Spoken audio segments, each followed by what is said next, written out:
So, a Lewis structure provides a visual representation of the location of atoms and distribution of electrons in a covalent compound.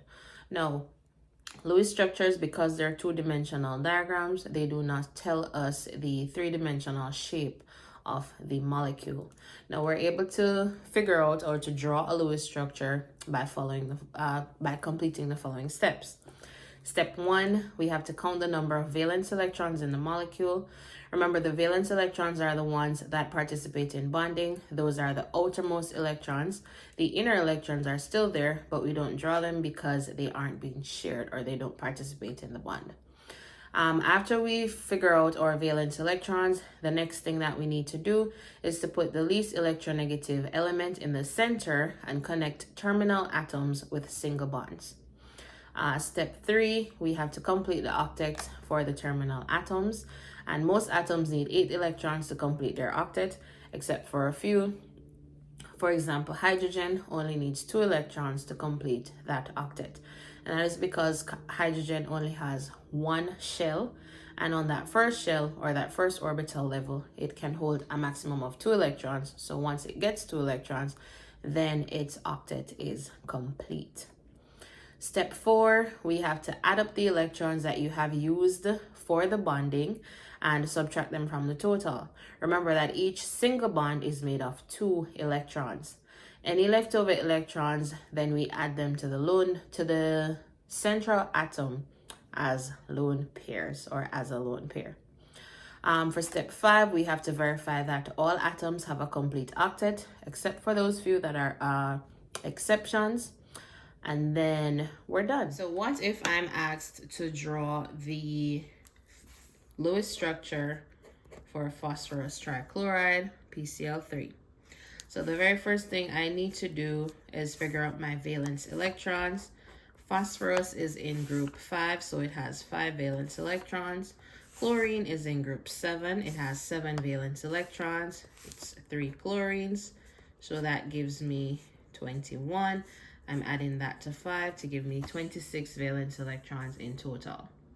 Now that I have my valence electrons, I need to put the most electronegative element in the center, and I'm connecting them to the other elements with single bonds.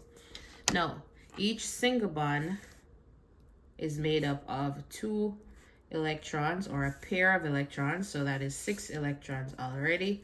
That leaves me with 20. The next thing that I need to do is to complete my octet for my terminal atoms.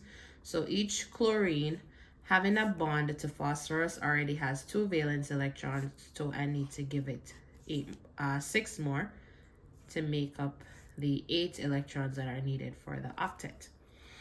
Having done so, I have just added 18 electrons to my chlorine. Now I have a remainder of 2, and these 2 electrons are going to go to my central atom, which is on top of my phosphorus.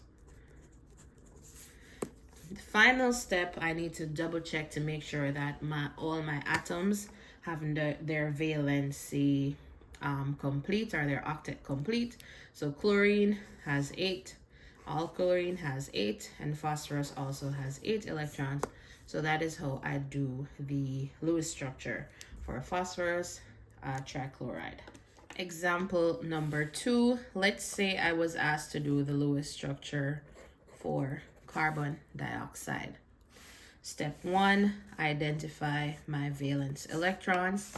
Carbon is in group 4, oxygen is in group 6. That leaves me with 12 plus 4, that's 16 valence electrons in total. Step number 2, I'm putting the most electronegative element in the center, and I'm connecting it to the other elements with single bonds. Each single bond gives me 2 electrons, so that means I've just used up 4 electrons. That leaves me with 12. Next step, I am putting my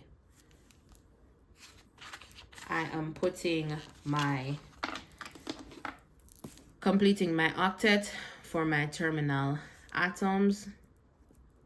So I'm putting 6 on my oxygen. I'm also putting 6 on this oxygen. I've just used up 12 electrons. Next step, I need to double check to make sure that the octet is complete. So this oxygen has 8 electrons. This oxygen also has 8 electrons. And my carbon only has 4 electrons.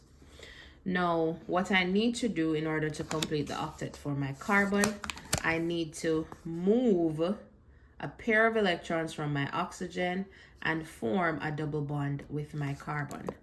So I'm erasing this pair of electrons from my oxygen and I'm creating a double bond to my carbon. Now remember that each bond is 2 electrons, so now carbon has 1, 2, 3, 4, 5, 6 electrons. It is still not complete. Its valence as octet is still not complete. So I need to move another pair of electrons from oxygen, and I'm making another double bond on my carbon. Now my carbon has 1, 2, 3, 4, 5, 6, 7, 8 electrons. Oxygens both have 8 electrons, and so the correct Lewis structure for carbon dioxide is going to be C, double bond O, double bond O, each oxygen having only 4 lone electrons, or 2 pairs of lone electrons.